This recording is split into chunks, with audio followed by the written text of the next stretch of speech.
Welcome back to Dum-Dums and Dragons, where improvisers who've never role-played before journey into the world of Dungeons and Dragons. I am the Great Wizard Bukake, your host. Our heroes are running out of time to solve an Assguardian mystery. Quinny brought his findings to the council. Juniper caught Quinny up on her discoveries at the various crime scenes, and Butthole's god senses told him a scroll was involved in Longedon Geese's death. With only an hour left to find an answer, can the Dum-Dums and one Smart solve the mystery in time? Find out next on Dum-Dums and Dragons! You have 1 hour to solve the mystery. All of you are booking it down the hall towards the dead envoy's room.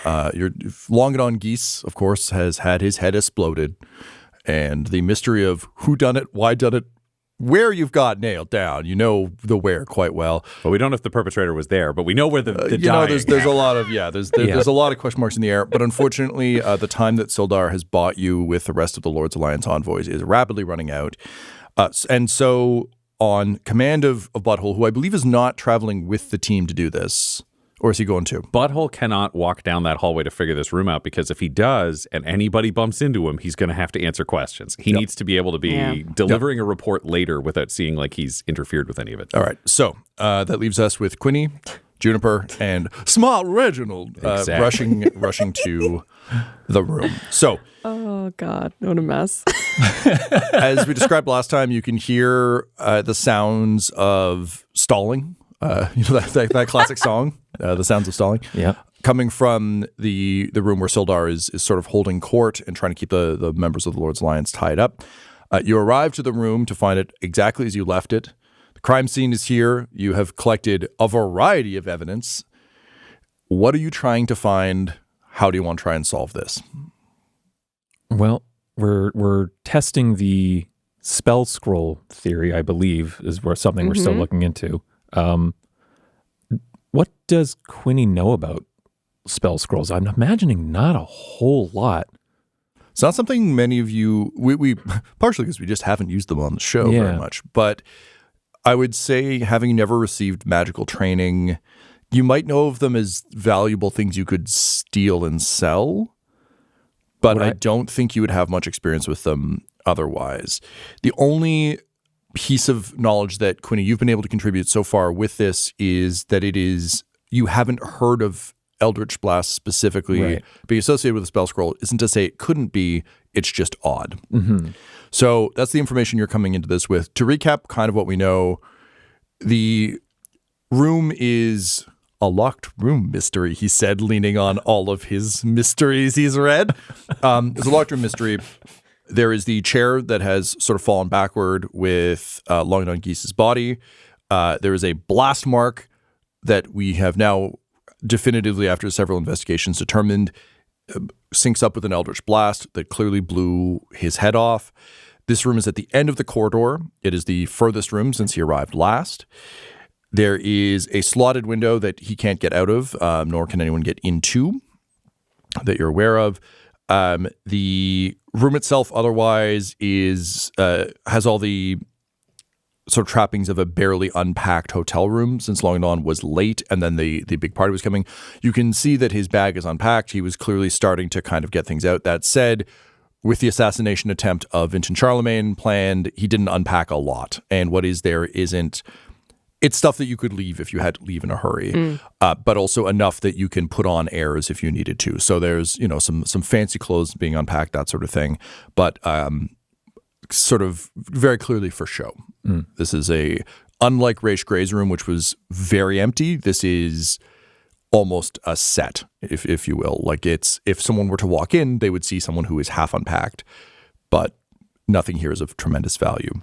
I think those are kind of the main facts as you have them. You know that there was the attempt made on Vincent Charlemagne. You know that the servants who were meant to carry out that attack had been lied to and given sort of the monster potions, as well as being told to go jump off a cliff and the feather fall will definitely save you later. That said, part of the story did track, which is that there were actually people waiting outside the gate for Longedon Geese to join them. Those people, however, were found slaughtered, staged to look as though A warlock had done it with the help of a wyvern. Whoever could that be? You've determined that the wyvern attack was staged through the use of weapons that were teethed with wyvern teeth. And the Eldritch Blast seemed to be similar to what you've observed here. Yeah.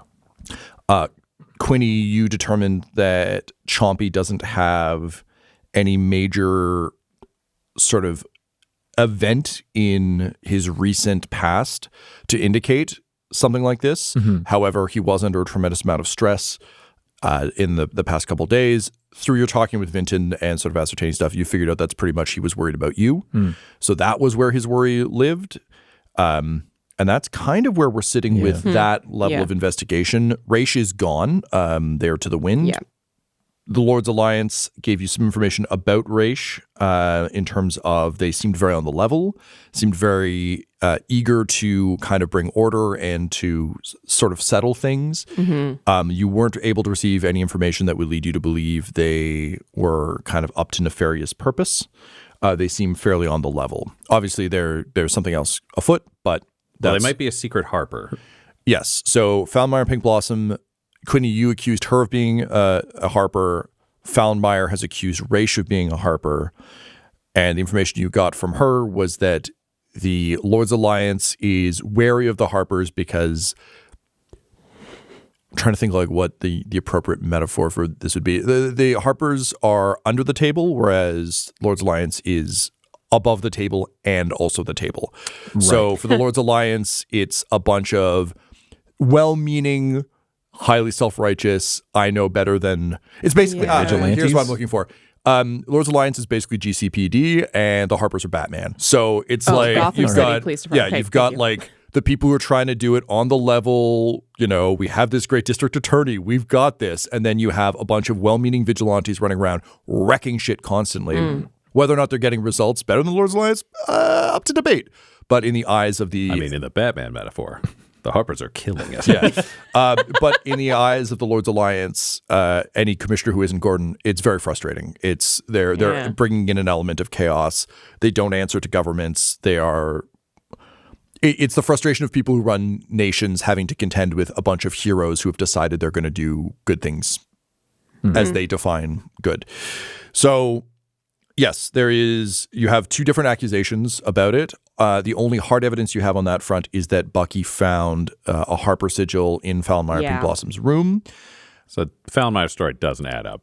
Is smart, rational, done opinion.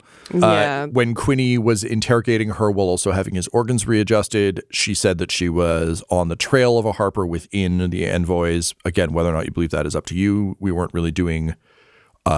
see if she's lying or not checks because we were held by magic and dying. Yeah.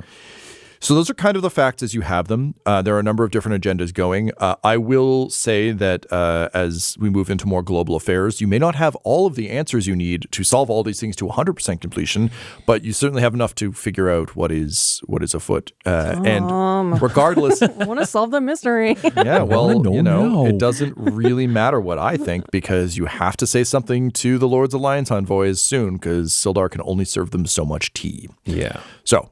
we find ourselves in this room. What do you want to do? I think Quinny would, because I don't know that we've done this yet, but Quinny would want to search Longedon's body, like go through his pockets. Just like if we've got to come up with stuff, just like, you know, he doesn't want to stand on like the ceremony, like, oh, this was an important person or whatever. It's like, no, like the fate of our kingdom's very young kingdom is in the balance. Like, I'm just going to go through his Rifles stuff. Pockets. Yeah. Sure. Can you roll me? Let's go with perception, please. So that's going to be a 12. 12? Okay. He's still wearing his traveling clothes. He has obviously slightly nicer robes over top of that, but underneath he's very much wearing the traveling clothes, which I think syncs Quinny with your understanding of the cut and run nature of this. Okay. So very worn traveling clothes. He didn't even really have time to like have a bath or a shower or anything. He's just clearly in what he was in when he presented himself to King Butthole. In one of his pockets, you find like the key to the room. You find a broken potion bottle that seems to have sort of soaked into his clothes a bit. You can read the label on it. It is an actual potion of Featherfall, so that seems to have perhaps been Plan B for getting out of the city. But otherwise, carrying as little on him as you would imagine someone who is orchestrating an assassination attempt under the aegis of diplomatic immunity would carry. Okay. So I'll just call it like, potion of Featherfall here. Looks like he didn't get a chance to use it. Soaked into his clothes a bit, and didn't do him much good. But that goes to what? An escape route? It will be consistent with what we found outside this here city. You look over and see Reginald. He has a collection of red strings that he is mounting to the wall where the Eldritch Blasted head is. And he's stretching them back and figuring out Longedon Geese, whether you're sitting or standing, like the height the killer would have had to approximately be at and the distance from him for Eldritch Blast to try to place it. We've done our magical investigations in this here room, but what we haven't done is studied the forensics of what's happening. This was a man who had his werewolf-style potions that he gave to his accomplices. And if we could find out where those be hidden in this here room, maybe he has other forbidden magics or notes about forbidden magics. I caught like about 60% of that. You want us to look through the room for potions? He had evil magics. Maybe we should see if he had instructions, or if he made them himself. Maybe he has some kind of alchemical set up in this room. Alchemical, got it. Alchemy, got it. Okay, yeah. I'll take a look around. Okay, so Quinny, I'll need an investigation from you, and Smart Reginald, I'll need investigation for you at advantage. Well, you already have advantage from your big brain. No, it just gives me bonuses to my intelligence. Then no advantage. Just regular. So this is for Quinny looting the room, and for Reginald setting up his forensic nonsense. Juniper, would you be assisting either of these things, or is there something else you would want to be looking at? I think there's not really much that she's not very good at sensing like magical stuff and like kind of like. That's why you have to use the forensics. Yeah. So I think she'll be in an assisting capacity for sure. Great.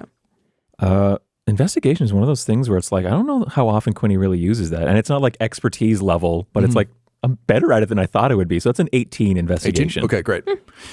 So Quinny, as you start to sort of look through the bags and things that are semi-unpacked, very much sort of Cold War spy type stuff where the bag is too deep.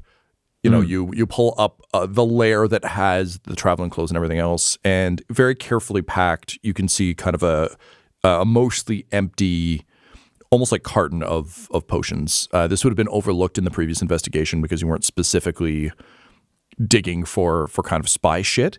But now that you're looking for very clear evidence of schemes, you're able to find the false bottom in this.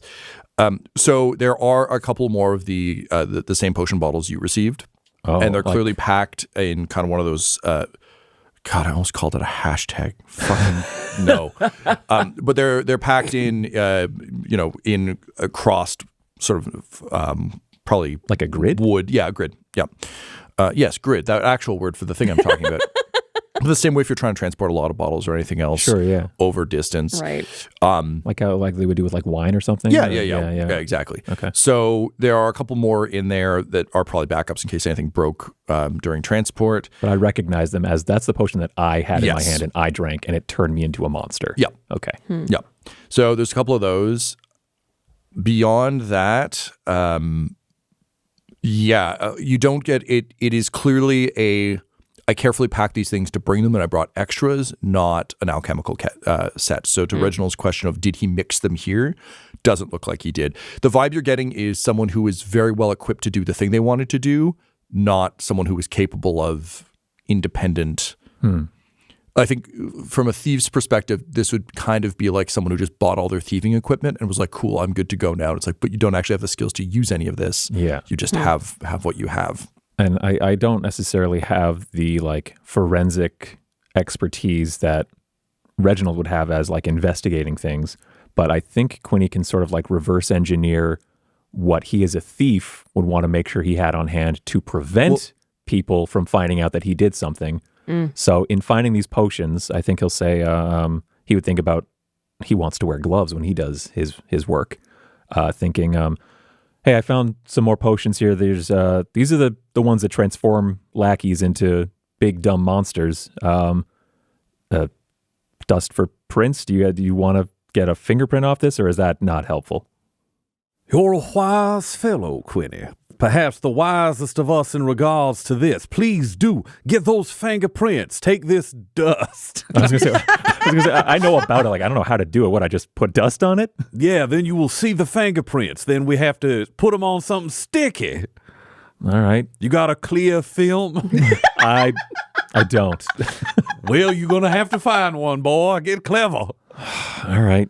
And I'll I'm furiously looking through everything that I have on me. For some tape. Some clear tape. Yeah. I'll Scotch tape. pick up a bottle with my gloved hands and dust to see if any kind of print appears on the bottles. Sure. There are a number of prints on the side. They haven't been wiped down or anything. Can you roll me perception, please? Yeah. Oh, that's a good number. Plus a little more. 21. 21. Okay, so I think it's safe to say that you could take Longedon Geese's hand and just put a thumbprint. Mrs. Paisley absolutely has a forgery kit with like ink and like brushes and just everything. Like make it more pronounced? Because you need brushes for like setting stuff and powders for setting ink and everything. Sure. So she would have all of and that she'd have stuff. paper for printing. Yeah. So we So don't I don't buy that someone has fucking Scotch tape in their back pocket, but I do buy being able to take. I was literally looking like, I have Tinker's tools, trying to think what would be in Tinker's tools, and literally right above that on my sheet is forgery kit. Like, goddamn. No. They have the taper's tools. I was hoping you're going to make like a red-green Canadian icon who loves duct tape reference and just be like, my Tinker's tools have a lot of tapes.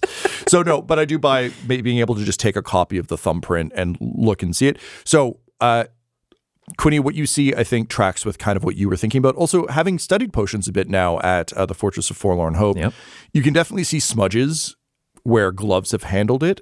But there are also, you can see Longedon has handled these. There are some other prints on it as well, but also smudge marks where someone packed them. So the sense you're getting from this is that they were packed by a professional and then handled by an idiot. Okay. Interesting. I will, after dusting and observing all of that, I'll hold up this one potion bottle in question and kind of show to Juniper, saying like, one of you guys has a forgery kit, right? For like, you've got like ink and paper. Mrs. Paisley. Perfect. Does she need to come out, or are you good to help out with this? Where like, I can tell that these are Longedons and we can like catalog those, but these ones belong to someone else, so that we can have like a mystery print section recorded. I think Mrs. Paisley better handle it. Sure, yeah, whatever you think is best. She's just more adept at it. I wouldn't want to mess anything up. I don't touch her things, generally speaking. It's a respect thing. I get that. Yeah. Kind of. I don't. I say I get it, and I'm like, I respect it. Right. I don't understand it. That's the word I'm looking for. I don't use it very often. Unless Farthole's somewhere nearby, I'm going to just have to run up to Butthole to change. Oh, right. The wolf thing. All right. Tom, how far away is Butthole in terms of time, knowing we have an hour? He's just upstairs, I assume. So this isn't terribly far. So what we can say is, Juniper, if you want to take the potion bottle with you upstairs, we can just count that as like Mrs. Paisley's part of the investigation. Okay. I'll still make it roll because I want to see if that wolf comes out. Yeah. But we don't need to play the game of like, okay, I got to go upstairs and like talk to Butthole, and then I'll come back downstairs. And you basically, what Quinny is asking is, I think, for an incredibly accurate representation of these mystery thumbprints. Yeah. And that's something that you can do upstairs with the bottle. You don't necessarily need to be in the same room. So Excellent. we can go ahead with that. So we'll say Juniper heads off to do that. We'll resolve that in a second. But Ryan, you also rolled a while back. What did you get on your investigation? Reginald is trying to paint a picture forensically to figure out what happens. He wants to do the detective thing of like, killer came in from here. Where did they walk? Where did they sit? What was the relationship? Try to put together whatever you can forensically. I rolled a 28. 28. Okay. So with your red lines, and this was something that had been bandied around a little bit earlier, but is very clear to you now. Longedon Geese clearly let whoever this was in and was clearly not expecting anything. Like from the way he was sitting, it seems very casual, very unexpected from the and also the way the body's fallen and everything else. It doesn't seem like there was even really any resistance. It's not like his hand was up and got blasted or anything. It really is just like he was sitting there, presumably having a casual conversation, got his head blown off. So you get that.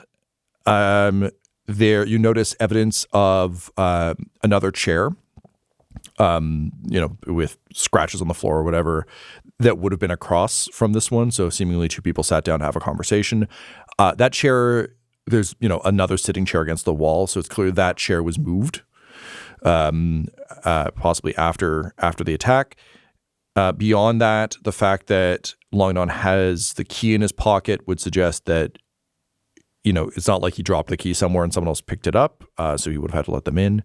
Is there anything else you got a 28? So you can just fucking have free reign of the shop, I guess. Is there anything else you would want from this forensic piece? He would have seen Eldritch Blast before. Yep. Is Eldritch Blast usually from an extended hand? How does Eldritch Blast casting work? Or is it consistent? Various warlocks would use it in different ways. One of the challenges with warlock magic is that it isn't like a traditional spell where, the spell is the spell is the spell. Because of the nature of different patrons and other things, it can manifest differently. I will say, however, that in Dumb Faerun, we fairly clearly established that people can fart spells. So there's different ways that people can evoke these things.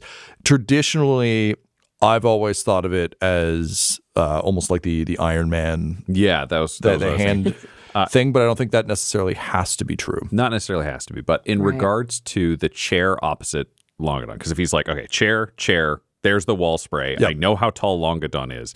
It might help him estimate, again, clumsily, but the approximate height of the assassin. Because if it's really low, then it's like, okay, it's somebody shorter. If it was lateral, then it's probably somebody closer to his height. So I'd say lateral. It seems like they're two people kind of sitting face to face, roughly the same height. And the strike would have come from a seated person. Okay. Yeah, that makes sense. And then his only last thought, just to cover the bases, is to try to grim psychometry that chair, because if a murder was committed by someone sitting in the chair, then it may have picked things up. I'm also aware it's a stretch, so... No. You go for it. I'm just thinking about the world I create on the fly, as we do. I'm sorry, I ask you this every time. Do you need to roll for grim psychometry? Yes, I do. Okay. It's an intelligence history check to recall info about dark objects I'm touching or dark places I'm present in. Okay. The info focuses on the darker aspects of the history and can convey images or history I wasn't previously aware of on high rolls. Okay. 21. 21. Okay. All you get is a slight hint of surprise, but you actually get almost no information from touching this. It feels almost hollow or empty, not as though the tape was erased or anything. It's just normally, we go into Frodo wearing the ring territory where everything's kind of like gray and black and misty and everything else. You don't get any of that off of this. You get sort of a lingering scent of surprise from Longedon, but not much else. Do you want to roll an insight? Sure. That is an 18. 18. Based on your experience in Grimdark Faerun and testing on this, I would say that would it be safe to say that Reginald has probably tried picking up random objects in this world and like trying grim psychometry on them? Or if there was anything useful, he would engage with? Because I mean, his early stuff would be a lot of trying to figure out how dark things are in general. It. Yeah. Okay. Perfect. So similar to what you discovered when you came over. It's like in Grimdark Faerun, everything is Grimdark. So generally, any object you pick up has some horrible history associated with it. Here in regular Faerun, that hasn't really been the case. And what you get from this is similar to an object that doesn't have a dark history. Weirdly, the murder chair doesn't have a dark history, despite the fact that the murderer clearly sat in it. Interesting. What's going on? This chair had not absorbed any of the evil from the murderer that visited this room. I think there's only one truly dark thing left in this here place. What is that? He reaches over, and he's going to touch one of the bottles of the like creepy werewolf shit, because that feels like it's got to be pure evil to him. Sure. Yeah, so, go ahead. 22. Okay, so yeah, you get a you're slammed by Frodo Vision. It just Jesus, just descends upon you, and you get you get images of an overly crowded workshop. With, just a lot of gimbaled arms and other kind of mechanical things. A lot of those weird, like, multi-lens fantasy microscopes. And just images of a number of different people scurrying around each other, a little bit like a food truck kitchen level of thing, or I guess like a very overly packed meth RV from Breaking Bad. So clearly like a very small space, but a lot of people working very fervently to put things together. And you can see a number of sort of like graphs and things on the walls as they are distilling these potions. And yeah, there's nothing unique about this. This is just clearly like this was built by bad people for bad purpose. But at the same time, there is a degree of efficiency and workmanship to the distillation of this potion. Like, I mean, I fuck things up by saying the Breaking Bad thing, because it's not like this. Well, it's not a small lift. It's not a casual lift. These are pros. It's not a casual lift. And also, yeah, they're going about it in a very professional way. So it's more like a Walter White working in the meth lab downstairs kind of thing, where it's like these aren't villains in an alley. This is like these are clearly well-trained professionals. To Quinny's point, they're wearing like the full apron, like the equivalent of a chem mask, gloves, and are distilling these things. But you don't get much else from it other than just like, yeah, these are evil, and the fact that they're being labeled as Featherfall as they are placed into the box is deeply concerning. In terms of what they are wearing, is it a specific color I would recognize? You, I think, can recognize the clothes are similar enough to Longedon Geese that these are clearly Damarans. Okay. You don't know what Damara looks like or kind of what the fashion is, but there's enough of the same under, the chem mask and stuff that it's enough, I think, to indicate that Longedon Geese was acting on behalf of the government of Damara. He was not a rogue agent. Yeah. Okie dokie. Oh. Yeah, everything okay? Yes, I have returned. But you didn't go? Okay, yep, yeah, you're back. I went into a dark past, Quinny. Okay, I think I did that. A dark past. That thing with your armor that I did one time. Yeah, no, that's fucked up. Yeah, no, it was bad. So this was professionally made. This whole spell. None of this dark alley wizardry. No man in a cave done made this. This was professional grade evil, sir. Okay. Do we think then that it's like a sanctioned assassination attempt? I believe they were in Damaran uniforms, which does suggest that this be a legitimate Damaran move. I don't know about his whole head exploding. That ain't part of Necess-rilly this. Right. Sorry, can you say that last part there? Could I just hear you say necessarily one more time? This is the first time we've been in person with this voice. Yeah. I can't so much. It's so good. That ain't part of Necess-rilly this. Oh, okay. Okay, so that's not necessarily related to this. But I think there are findings we could report to the king, and there are findings that we may want to keep in this room. Okay. If we can confirm that this here thing is a Damaran assassination attempt, There is a problem. The king done stated that any envoy staying here is to be considered a part of this, and any action taken against them is an action taken against us. We done got an envoy sent by a foreign nation trying to assassinate another envoy. Mm-hmm. We got confirmation that that's a national move. Yep. We have a mutual defense pact with Vassal. Yep. The problem done here is if we confirm that this was an assassination attempt by Damar against Vassal, legally, it done becomes an assassination attempt against our king, and then we done going to war. We gotta go to war. Yeah, okay.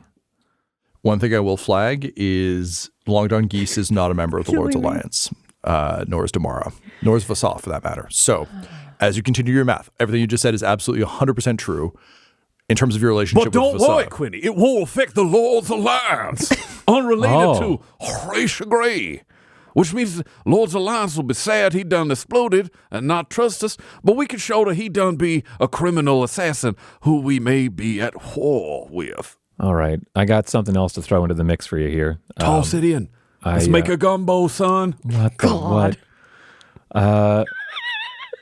I was talking to Vinton this morning, and she made it pretty clear that if I don't tell her who it was that tried to kill her, she's going to start kind of just pulling names out of a hat kind of thing. And also, if I do tell her, she's also going to go completely off on them or their nation or anything like that. So I don't know what our responsibility is to that. It's like we're trying to talk about like what we can control information-wise here, and there's this other aspect out there that is basically she's just waiting to go off on someone. Well, she doesn't have permission to done do that, so she can't. If she do that, she start a war too. Maybe we fight them both. So, I mean... She's also not in the Lord's Alliance, son. You got to remember who's in the alliance. Right. So I'm thinking like what? Like you're kind of in charge of the army or at least... I'm in charge of a peacekeeping force made up of special forces soldiers who currently do not have their own armor, uniform, or identity. However, we have been using them as a terrifying kick-in-the-door private police force. Yeah. So we have that. Reminds me of home. God, all right. So do we put guards like around her house being like, hey, you can't do what you've told me you're going to do? Well, do you want to have told us what she done told you? You got to repeat that. Well, she done told you this thing when you was just two of you in a house. Well, yeah, but it's the whole honeypot thing. Like, I'm just like, this is information. Like, we need to use... I think then you done... oh, man. All right. So in terms of honeypots, you got to play along about not trading the information for the game to continue. The moment you decide to say, that was a private conversation, and now we send over royal guards to keep you in your house because you're a possible murderer. All right. You done broke the pot. Yeah, I get it. You can't keep fucking a pot you broke, son. No, but how deep does this pot go? Like, that's the question you got to ask. I'm in charge of the secret police force currently that we are hoping to make peacekeepers. Fucking minister of culture. I don't know nothing about culture. When I did, I kept some secrets, and I managed to keep more crankshaft out of most of what I was doing. That was my goal. I done achieved it. We took over a nation. Now, I'm supposed to be standing at the back while we all rich, and instead we poor and everyone wants to kill us. Do we tell them that we are at war with Damara currently?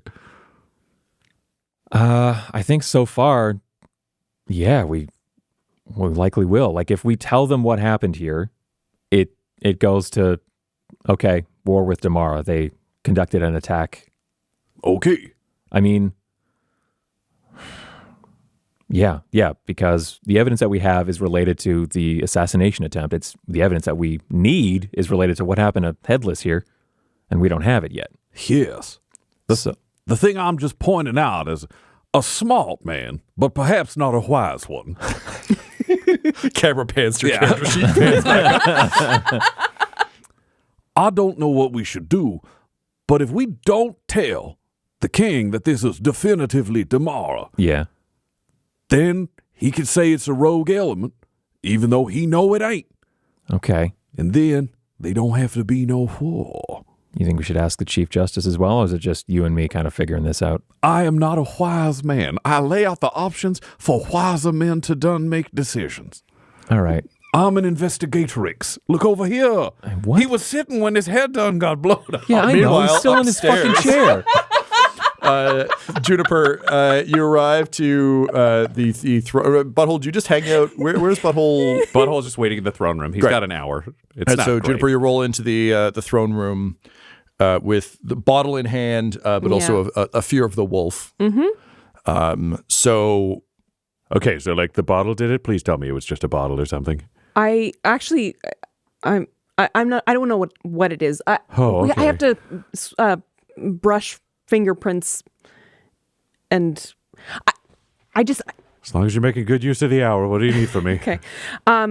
Actually, I need you to help me keep in check. I got to change into Mrs. Paisley. She's better at the whole inking, all that stuff. Okay, come on over here. Okay. Hold my hand. All right. All right. He rolls over, takes his hand. She's not a wolf. Oh, hey, Mrs. Paisley. Nice to see you. Oh, good to see you too, dear. I'm Yeah. just going to be over here. She's going to go over to the table and immediately open up her kit. Oh yeah, this is an easy. Yeah. I'm not even going to make you roll for this. This is like for Mrs. Paisley, lovely. just trying to replicate. It's like trying to draw a leaf or something in a journal. She's just like, oh yeah, like you can follow the swirls and everything else.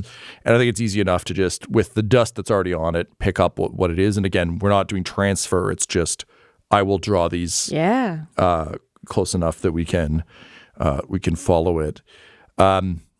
Is there anything, Mrs. Paisley and Butthole, you would want to discuss as she's working?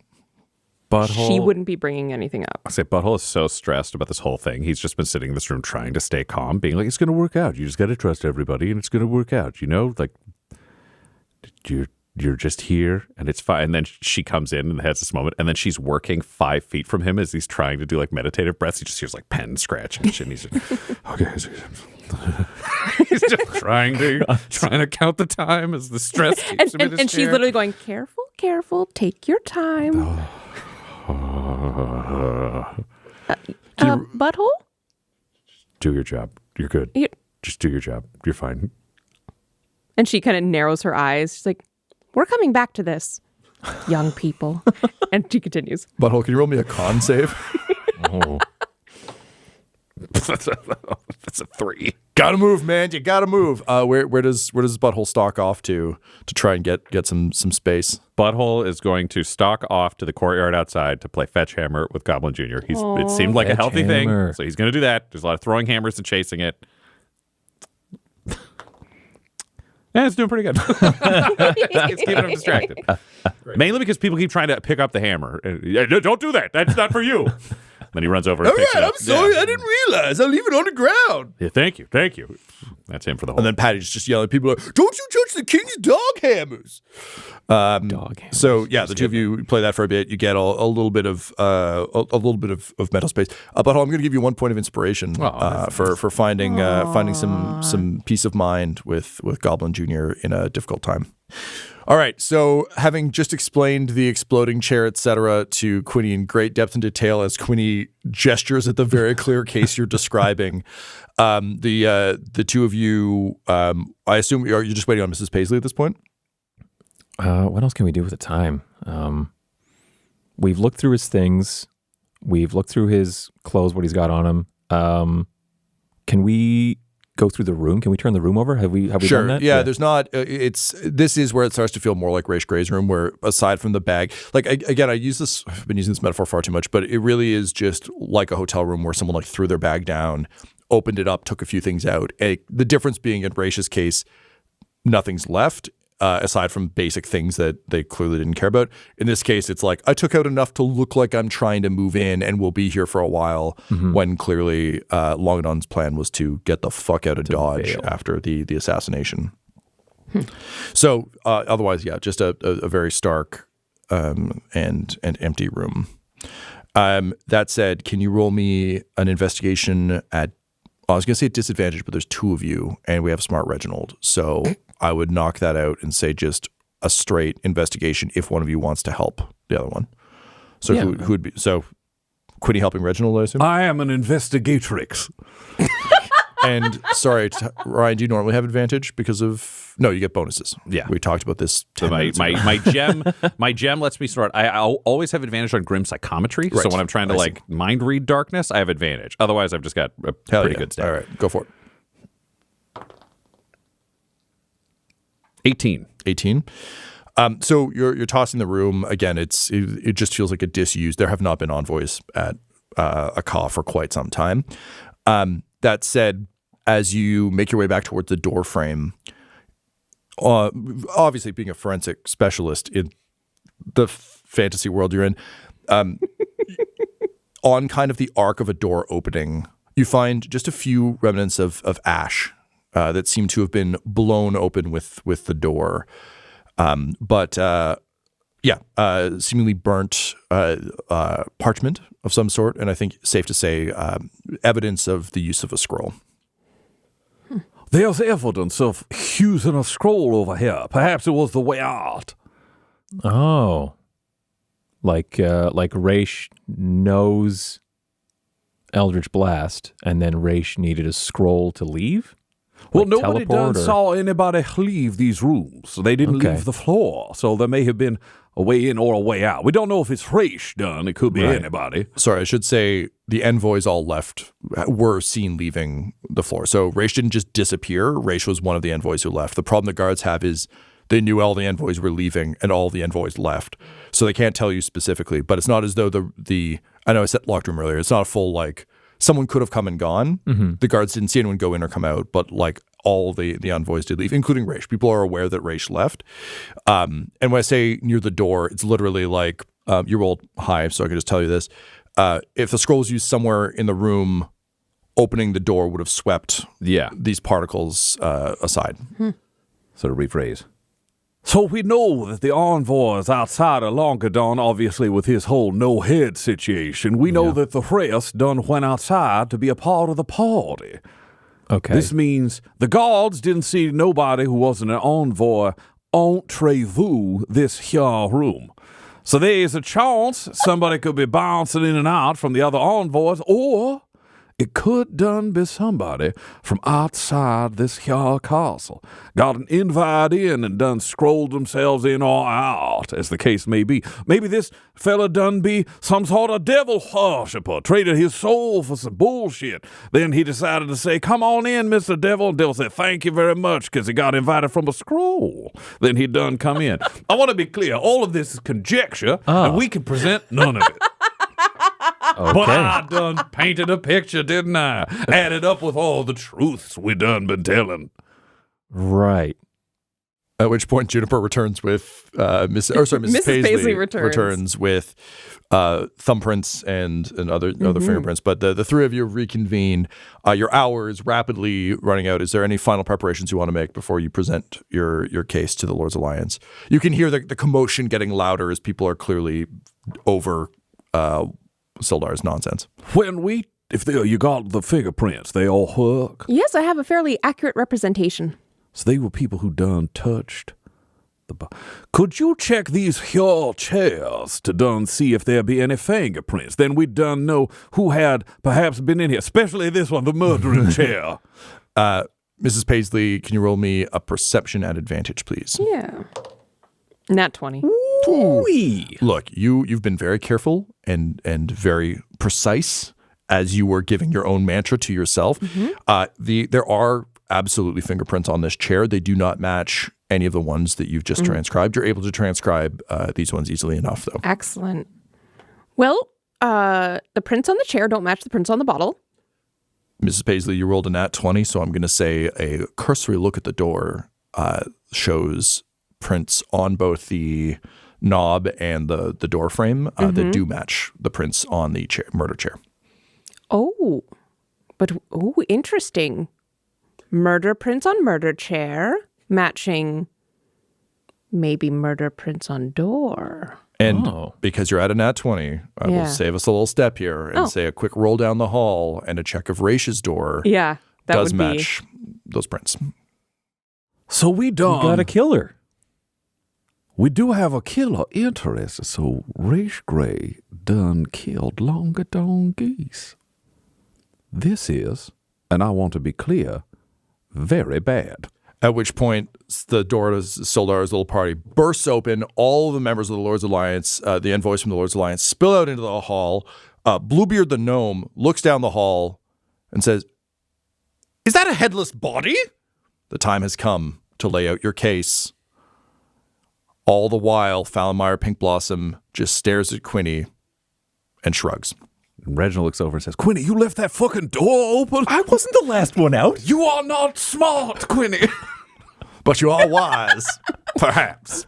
This episode of Dum-Dums and Dragons features the voices of Ryan LaPlante at the Ryan LaPlante on Twitter, Tyler Hewitt at Tyler_Hewitt on Twitter, Laura Hamstra at EL Hamstring on Twitter, and our DM Tom McGee at McGeeTD on Twitter. This episode's sound was edited and mixed by Laura Hamstra, and Dum-Dums and Dragons artwork is by Del Borovic, who can be found at delborovic.com. Our theme songs are And Now for That Massive Coronary and Skipping Through the Orchestra Pit Part 1 by Peter Gresser, and our ad music is No Control and Chiefs by Jazzar, JAHZZAR, all available at freemusicarchive.org. When it comes to Dum-Dums and Dice, you can visit our website at dumdumdice.com. Our Twitter and Instagram are at dumdumdice, and on Facebook at facebook.com/dumdumdice. But most importantly, we've got merchandise at redbubble.com/people/dumdumdice, or you can join our Patreon at patreon.com/dumdumdice. That's DUMBDICE. And tune in next week for more Dum-Dums and Dragons.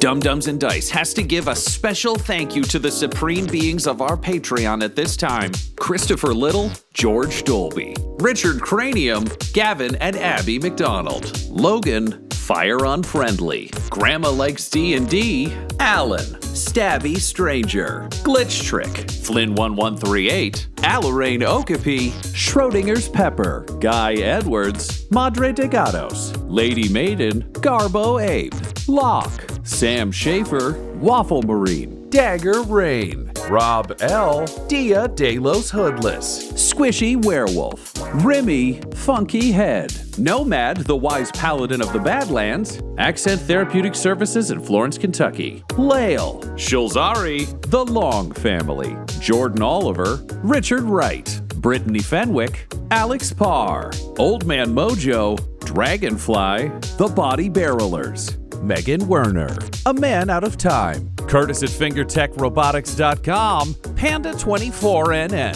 Shendra D, Your Homeboy Bones, and Jill and Noel LaPlante. If you want your name to be added to this list, you can join our Patreon too at patreon.com/dumdumdice. Thanks to them, and a little bit of thanks to you.